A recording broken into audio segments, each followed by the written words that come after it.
Hello बच्चा लोग। तो जेई पी वाई क्यू 2005 में पहुंच गए अब हम लोग केमिकल काइनेटिक्स का।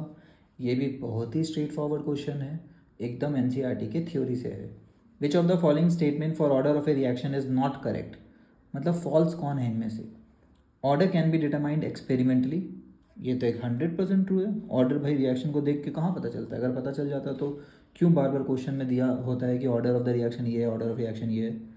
Order of reaction is equal to sum of power of concentration term in differential rate law, एकदम करेक्ट।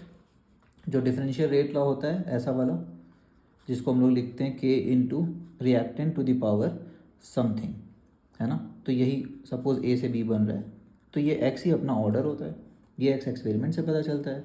सम ऑफ पावर मतलब अगर यहाँ पे दो रिएक्टेंट है, suppose A plus B gives C plus D, तो B का भी पावर कुछ आता है, हम लोग को पता है। तो सम ऑफ पावर के बराबर होता है ऑर्डर।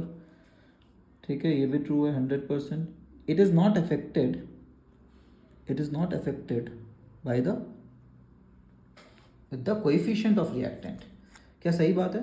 अगर कोएफिशिएंट से ही पता चल जाता ऑर्डर, है ना, तो फिर एक्स और वाई क्यों लिख रहे थे हर क्वेश्चन में। ए का कोएफिशिएंट 1 है, बी का 1 है, तो फिर ऑर्डर 1 + 1 2 हो जाना चाहिए।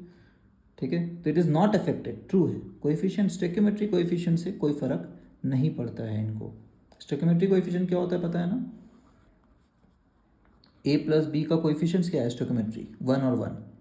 ठीक है, तो ऐसा थोड़ी कि ऑर्डर 1 + 1 2 हो जाता है, या 2a + 3b है तो ऑर्डर 5 हो जाएगा। नहीं, स्टोइकियोमेट्री कोएफिशिएंट देख के नहीं बता सकते हैं, इसलिए बोल दिया है नॉट अफेक्टेड बाय इतना। Order can not be fraction, false. Order can be zero, order can be integral, order can be fractions also. Clear. तो ऐसे तो हमारे क्वेश्चंस भी है कुछ जिसमें ऑर्डर फ्रैक्शन में दिया होता है या फिर ऑर्डर फ्रैक्शन में आता है जोड़ करके। तो स्ट्रेट फॉरवर्ड क्वेश्चन है, ज़्यादा माथा नहीं लगाना है इसमें, और ज़्यादा एक्स्ट्रा ब्रेन लगा करके गलत नहीं करना है। ठीक है, चलिए बाय एवरीबॉडी।